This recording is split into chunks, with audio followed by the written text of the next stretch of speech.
Welcome, in front of me is EMPORIA Smart 3 Mini, and today I'll show you how to enable the Do Not Disturb mode. And all you need to do is pull down the notification panel and find the toggle. Now, you could just simply slap the toggle right here and turn it on, or you could also hold it. This will take you to the settings, where you will be able to customize some of them to suit you better. So, as an example, exceptions for calls and messages, so you can choose who can call you or message you. Same as for notifications and sounds, so what kind of notifications or sound will get through.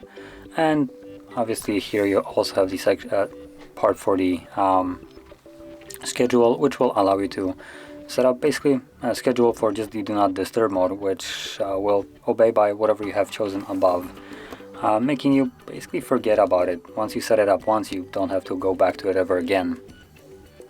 So once you set it up, you can simply leave it and either tap on the toggle or just wait for it to turn on automatically based on the schedule. So that is how you would use the Do Not Disturb mode. And if you found this very helpful, don't forget to like, subscribe, and thanks for watching.